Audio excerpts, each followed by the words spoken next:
Lockdown और corona को लेकर मुख्यमंत्रियों के साथ पीएम की बैठक खत्म हो चुकी है। आपको बता दें, करीब 3 घंटे तक चली इस बैठक में जो बड़ी बातें सामने आ रही हैं उसके मुताबिक पीएम ने कहा है कि हमारे सामूहिक प्रयासों का कुछ हद तक असर दिख रहा है। लॉकडाउन का प्रभाव पड़ा है और हमें उसका लाभ भी मिला है। बैठक में अब तक 9 मुख्यमंत्री बोल चुके हैं, जिनमें से 4 सीएम लॉकडाउन बढ़ाने के पक्ष में हैं। बिहार के मुख्यमंत्री नीतीश कुमार ने बैठक में कोटा में फंसे छात्रों का मुद्दा उठाया और कहा कि एक नीति होनी चाहिए। गृह मंत्री शाह ने कहा कि ये लंबी लड़ाई है, धैर्यपूर्वक लड़नी होगी।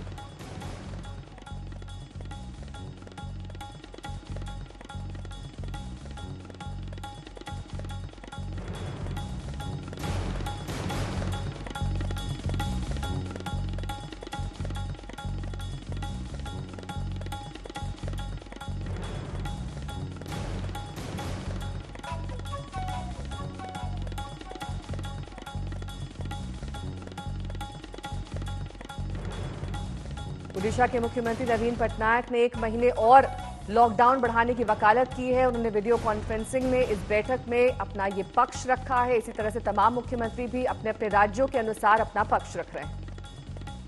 आगरा की बात करेंगे, कहीं ये वुहान ना बन जाए, इसकी अब एक तरीके से आशंका है, क्योंकि ये गुहार आगरा के मेयर ने यूपी सरकार से लगाई है कि आगरा को बचा लिया जाए। मेयर का यह आरोप है कि ताज नगरी में बद इंतजामी का बोलबाला है। मेयर की चिट्ठी के बाद एक क्वारंटीन सेंटर के वायरल वीडियो से इन आरोपों पर मोहर लग गई है।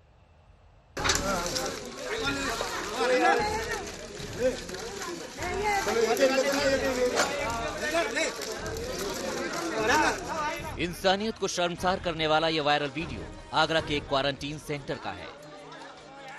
देखिए किस तरह लोहे के गेट के उस पार क्वारंटीन किए गए लोग खाने पीने के सामान के लिए मारामारी कर रहे हैं। आप देख सकते हैं गेट पर खाने का सामान रख दिया गया है और बंद की गई जालियों से हाथ निकालकर लोग किसी तरह उसे अपनी ओर खींच रहे हैं। आगरा में यह क्वारंटीन सेंटर नेशनल हाईवे पर एक कॉलेज के हॉस्टल में बनाया गया, लेकिन ऐसा लगता है क्वारंटीन सेंटर की देखभाल करने वाले लोग खुद कोरोना से इतने डरे हुए हैं और इन लोगों तक खाना पहुंचाने से बच रहे हैं। तभी तो बंद गेट पर इस तरह जानवरों की तरह खाना फेंक दिया गया। बहरहाल वीडियो वायरल हुआ तो जिलाधिकारी और वरिष्ठ पुलिस अधीक्षक ने मौके पर पहुंचकर व्यवस्था चाक चौबंद की और बाद में प्रशासन की तरफ से ये तस्वीर भी भेजी। हम सारी व्यवस्थाएं ठीक करा दी गई हैं। जो गैप रहा है और जो शिकायत आई थी उसके संबंध में मुख्य विकास अधिकारी को अलग से रिस्पांसिबिलिटी फिक्स करने के लिए आदेश किया गया है। अलग से जब टीम बनाई गई थी, किसकी कमी रही उसको वह देख लें और एक रिपोर्ट प्रस्तुत कर दें ताकि हम उसमें रिस्पांसिबिलिटी फिक्स कर सकें। आगरा की ये तस्वीर ठीक उसी दिन सामने आई है जिस दिन शहर के मेयर की चिट्ठी चर्चा में आई। इस चिट्ठी में आगरा के मेयर नवीन जैन ने मुख्यमंत्री योगी आदित्यनाथ और उप मुख्यमंत्री दिनेश शर्मा से आगरा को बचाने की गुहार लगाई है। आगरा के मेयर ने पत्र में लिखा है, मेरे आगरा को बचा लीजिए, बचा लीजिए। उन्होंने आरोप लगाया कि आगरा के लोगों को इलाज नहीं मिल पा रहा है और इलाज के अभाव में अब तक 4 लोगों की मौत हो चुकी है। उन्होंने आशंका जताई है कि आगरा चीन का वुहान बन सकता है। मेयर का आरोप है कि आगरा की स्थिति विस्फोटक है। कोरोना के अलावा किसी भी बीमारी का इलाज नहीं हो रहा है। अधिकारी घरों के बाहर नहीं निकल रहे, वो सिर्फ फोटोग्राफी कराने के लिए 10 से 15 मिनट के लिए बाहर निकलते हैं। आपको परेशानी का सामना अलग से करना पड़ रहा है। ये सारी बातों को लेकर मैंने उत्तर प्रदेश के लोकप्रिय उप मुख्यमंत्री डॉक्टर दिनेश शर्मा जी को आपकी भावनाओं से उन्हें अवगत करा दिया है। मुझे पूरा विश्वास है माननीय दिनेश शर्मा जी आगरा के बिगड़ते हुए जो हालात हैं उन पर ठीक करने के लिए कोई ना कोई आवश्यक कार्रवाई और निर्णय अवश्य करेंगे। आगरा के मेयर की चिट्ठी को मुद्दा बनाकर पूर्व सीएम अखिलेश यादव ने सरकार पर निशाना साधा है। अखिलेश ने ट्वीट किया, मुख्यमंत्री द्वारा बहुप्रचारित कोरोना से लड़ने का आगरा मॉडल मेयर के अनुसार फेल होकर आगरा को वुहान बना देगा। न जांच, न दवाई, न अन्य बीमारियों के लिए सरकारी या प्राइवेट अस्पताल, न जीवन रक्षक किट और उस पर क्वारंटीन सेंटर की बदहाली प्राणांतक साबित हो रही है। जागो सरकार, जागो। गौरतलब है कि आगरा शहर कोरोना मामले में यूपी का हॉटस्पॉट बना हुआ है। आगरा में पिछले 24 घंटे में कोरोना पॉजिटिव के 9 मामले सामने आए। यहाँ कोरोना केस की कुल संख्या 381 तक पहुँच गई है। आगरा में कोरोना संक्रमण से मरने वालों की संख्या 10 है। इस वजह से आगरा में हॉटस्पॉट को 800 मीटर से बढ़ाकर 1 किलोमीटर कर दिया गया है। आगरा में कोरोना के इन बढ़ते मामलों की वजह से ही ताज नगरी के मेयर को यूपी सरकार से गुहार लगानी पड़ी कि मेरे आगरा को बचा लो। अरविंद शर्मा, आगरा, आज तक। और इस बीच बड़ी खबर नोएडा से, जहां पर सेक्टर 20 के निठारी अस्पताल में काम करने वाली हेल्थ वर्कर कोरोना पॉजिटिव पाई गई है, जिसके बाद प्रशासन ने हेल्थ वर्कर को तुरंत आइसोलेट करने का आदेश दे दिया। महिला जिस इलाके में रहती है उस इलाके को पुलिस सील करने वाली है।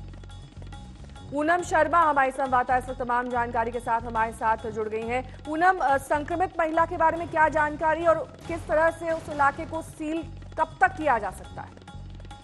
देखिए, काम शुरू हो गया है उस इलाके को सील करने का, और ये निठारी गांव में जहां रहती है वहां पहले ही अभी पुलिस और पैरामिलिट्री फोर्स जो जवान पहुंचे हुए हैं फोर्स के, वो इस इलाके को सील करने की प्रक्रिया को शुरू कर चुके हैं और कुछ ही समय में ये काम पूरा हो जाएगा। बहुत जल्दी एक्शन में आई है फोर्स और तुरंत इस इलाके को जो है वो सील किया गया है। और आपको बताना चाहेंगे कि सेक्टर 20 जो है वो उन इलाकों में से है नोएडा के जहां पर अच्छा खासा कंजेस्टेड एरिया है, तो इसीलिए सील करने की प्रक्रिया को बहुत जल्दी शुरू किया गया है ताकि संक्रमण के चांसेस और ज्यादा ना बढ़ें। बहुत बहुत शुक्रिया पूनम इस तमाम जानकारी के लिए आपका। पड़ोसी राज्यों में दिल्ली से फैल रहा है कोरोना, ये सवाल सबके मन में है, क्योंकि गाजियाबाद और नोएडा के जिलाधिकारियों ने यह आरोप लगाकर पिछले दिनों अपने अपने जिलों की सीमा को सील कर दिया था। अब यही आरोप लगाते हुए हरियाणा भी अपने बॉर्डर को सील कर चुकी है। यहां तक कि हरियाणा से दिल्ली जाने वाली सब्जियों पर भी हरियाणा सरकार ने रोक लगा दी।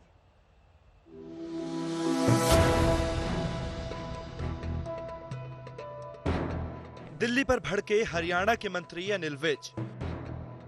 दिल्ली से हरियाणा में फैल रहा है कोरोना, यूपी की तरह हरियाणा भी करेगा दिल्ली बॉर्डर सील। ये पिछले हफ्ते की ही बात है। दिल्ली पर कोरोना फैलाने का आरोप लगाते हुए यूपी के गाजियाबाद और गौतम बुद्ध नगर के जिलाधिकारियों ने दिल्ली से सटे अपने अपने बॉर्डर सील कर दिए थे। दिल्ली और नोएडा गाजियाबाद आवाजाही को बेहद सीमित कर दिया गया। अब उसी राह पर हरियाणा भी चल पड़ा है। मैं इस वक्त हरियाणा दिल्ली बॉर्डर पर मौजूद हूं। बदरपुर बॉर्डर को आप देख रहे हैं कि पूरी तरीके से पुलिस ने यहां पर सील किया हुआ है और हर एक व्यक्ति की छानबीन की जा रही है। यहां आप दूर तक देख सकते हैं कि किस तरीके से लंबा जाम लगा हुआ है। जिन लोगों के पास वैलिड पास मौजूद नहीं है उनको जाने नहीं दिया जा रहा है। स्थिति साफ है कि हरियाणा पुलिस ने ये कह दिया है कि हर एक व्यक्ति के पास जिला प्रशासन का पास होना चाहिए, उसी को जाने दिया जा रहा है। हरियाणा का आरोप है कि उसके यहाँ दिल्ली से कोरोना पहुंच रहा है। पहले हमने दिल्ली से जो तबलीगी आए उनमें से 120 कोरोना पॉजिटिव थे, उनका हमने इलाज किया। और अब बहुत सारे लोग जो दिल्ली में नौकरी करते हैं और रहते हरियाणा में हैं, वो रोजाना पास बनाकर वहां से आ रहे हैं और वो कोरोना कैरियर बने हुए हैं। मेरी दिल्ली के मुख्यमंत्री जी से ये कहना है कि जो उनके कर्मचारी दिल्ली में काम कर रहे हैं उनके रहने की व्यवस्था वो दिल्ली में ही करें, उनको पास जारी करके हरियाणा में ना भेजें। इससे हरियाणा में कोरोना संक्रमित केसों की संख्या बढ़ रही है। अनिल विज का आरोप है कि हरियाणा में रहकर दिल्ली में नौकरी करने वाले कोरोना करियर बने हुए हैं। उनके मुताबिक सोनीपत में 9 केस ऐसे मिले जिनका कनेक्शन दिल्ली से था। हरियाणा में कोरोना के अब तक 289 केस सामने आए हैं, जिनमें 176 ठीक हो चुके हैं। 3 लोग अपनी जान भी गंवा चुके हैं। जहां तक दिल्ली की बात करें तो दिल्ली में कोरोना केस की संख्या बढ़कर 3000 के करीब पहुंच गई है। अब तक दिल्ली में 54 लोग कोरोना से अपनी जान गंवा चुके हैं। अंबाला से कमलप्रीत सबरवाल के साथ जितेंद्र बहादुर सिंह, दिल्ली, आज तक। और अब बात एक ऐसे शख्स की करेंगे जो कोरोना काल में एकदम अलग ही भूमिका में है। हम बात कर रहे हैं डाकिये की। जी हां, लॉकडाउन के बीच डाकिये जिंदगी के लिए जरूरी सामान देश के दूर दराज हिस्सों तक पहुंचाने में जुटे हुए हैं। डाकिया डाक लाया, डाकिया डाक लाया,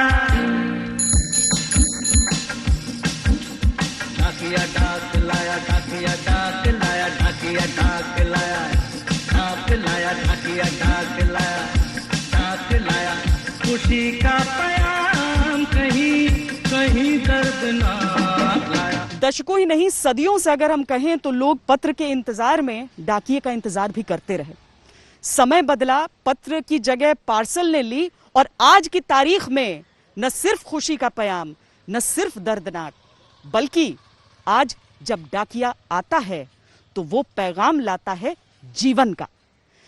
डाक विभाग ने कोरोना काल के संकट को देखते हुए अपने किरदार में बहुत सारी तब्दीलियां की हैं ताकि दूर दूर गांव में बैठे इंसान को भी दवाइयों की किल्लत कभी ना हो। ये जो गोल्डाखाना परिसर में हमारे 3-4 जो बड़ी कंपनियां हैं वो रेगुलर बेसिस पे मेडिसिन भेज रही हैं। तो ये सारे मेडिसिन हैं? नहीं, ये जैसे पतंजलि आरोग्य केंद्र कोलकाता के लिए इन्होंने फेस शील्ड वगैरह भेज रहे हैं, और उधर ये लुपिन जो फार्मा कंपनी है इसने सभी जगह पूरे भारतवर्ष में डॉक्टर्स के लिए PP kit, face mask, gloves वगैरह ये सब भेजे हैं। यहाँ जो हम देख रहे हैं ये सारे 4,500 के लगभग फेस मास्क और पीपी किट्स, ये हम 17 तारीख से बुक कर रहे हैं और आज हमारा 600 पार्सल का कंसाइनमेंट है। ये पूरे इंडिया में अब यहाँ से जाएगा। तो मतलब पूरे इंडिया कहीं भी सुदूर दूर दूर तक जा रहे हैं? पूरा भारतवर्ष कवर कर रहे हैं। और डाक विभाग ने, हमारा निर्देशालय ने जो डेडिकेटेड रोड नेटवर्क स्टार्ट कर दिया है। अभी तक हम लोग जो कार्गो फ्लाइट्स था उसको यूज़ कर रहे थे और हमारा खुद का भी जो व्हीकल्स हैं वो लोग मूव कर रहे थे, बट अब हमने डेडिकेटेड रोड नेटवर्क जो एक स्टेट से दूसरे स्टेट के हेडक्वार्टर को कवर कर रहे हैं और उसके माध्यम से हम 4 से 5 दिन में कहीं पे भी भारतवर्ष में ये जो इसेंशियल आइटम है वो सब उपलब्ध करवाने में सक्षम है।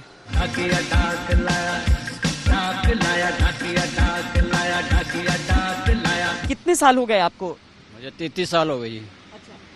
कभी ऐसा हुआ था कि सिर्फ एक ही तरह की चीजों को आप पहुंचा रहे हो हर जगह? नहीं, ऐसा कुछ नहीं, सब चीज आती है जी। हाँ। सब चीज आती है, स्पीड पोस्ट पार्सल सब आता है जी। लेकिन अब आप लोग दवाइयाँ, पीपी किट्स, चिकित्सा से जुड़ी सारी चीजें भेज रहे हैं। ज्यादातर जो मेडिकल की किट आ रही है आरएमएल में, ज्यादातर उनको मान्यता दी जा रही है, बाकी डॉक्टर सारी बढ़ रही है लेकिन इन पे ज्यादा जोर दिया जा रहा है। यानी कि जो एक तरफ स्वास्थ्य कर्मी वगैरह लड़ाई लड़ रहे हैं, उसमें एक लड़ाई आप लोग भी सड़कों पर ऐसे लड़ रहे हैं। हाँ जी मैडम, ताकि सबके घर पर पहुंचे। बस ग्लव्स नए लग गए हैं, मास्क पहले नहीं लगाते थे। हाँ जी मैडम, ठीक है। हाँ जी, पहले कुछ नहीं ऐसा होता था। आपको भी कितने साल हो गए? मेरे को 37 हो गए मैडम। 37 साल में कभी ऐसा समय देखा? कभी नहीं देखा जी ऐसा। ये पहली बार लाइफ में ऐसा हुआ। हाँ। इस तरह की परेशानी जो झेलने को मिल रही है, वाकई में कभी लाइफ में इस तरह का नहीं देखा। इसके बावजूद आप लोग निकल रहे हैं, वो दवाइयाँ दूर दूर तक। नौकरी हमारी ऐसी है तो हमें जाना पड़ता है। पैकेट भी आ रहे हैं, वो भी आ रहे हैं, तो भाई जाना तो पड़ेगा ही। स्पीड भी बढ़ रही है, पार्सल भी बढ़ रहे हैं, रजिस्ट्री भी बढ़ रही है, ऑर्डनरी डाक भी बढ़ रही है, खूब बढ़ रही है, ऐसी कोई दिक्कत नहीं। हमारा आज ही जैसे हमारे साथ शेयर कर रहे थे chief postmaster general West Bengal कि वहाँ के एक पोस्ट मास्टर जिनको अपना काम करना है तो वो 25 किलोमीटर साइकिल चला के अपने ऑफिस में आता है, फिर 25 किलोमीटर साइकिल चला के वापस जाते हैं। और सिर्फ यही नहीं, ऐसे सभी जगह कर्मचारी को सब जगह ही ऐसी तकलीफों का सामना करना पड़ रहा है, बट फिर भी वो लोग पूरा जुटे हुए हैं और उनके मन में भी बहुत अभी एक ये भावना है कि ये अभी संकट की घड़ी है, तो हमें पूरा अपना जितना भी हो सके उसे शायद 1-2 कदम और आगे जाके हमें अपनी ड्यूटी करनी है। डाक विभाग के इतने लंबे इतिहास में आज तक कभी ऐसा नहीं हुआ कि केवल एक प्रकार की चीजों को ही पहुंचाने का काम, उसका बीड़ा इस विभाग ने उठा लिया हो। और सिर्फ इतना ही नहीं है, जो कर्मचारी हैं दरअसल वो अपनी तरफ से पैसों का योगदान करके उनका लक्ष्य है कि कम से कम 1 लाख लोगों का पेट भरें। और एक चीज जो हम कर रहे हैं कि एक आधार इनेबल्ड पेमेंट सिस्टम है जिसमें हम लोगों के घर में जाके पैसा देते हैं। तो उसमें जो लोग बैंक नहीं जा पाते हैं, बैंक बहुत दूर है, या कुछ लोग जैसे मतलब जो डिजेबल्ड है या जो बहुत बूढ़े लोग हैं, तो उनके लिए कोई मतलब जैसे डिजेबल्ड है तो उनको हम घर में जाके उनको बायोमेट्रिक्स में उनका पैसा दे देते हैं। कोई भी बैंक में अगर आपका पैसा हो तो वो पैसा हम लोग उनके घर में लेके दे सकते हैं।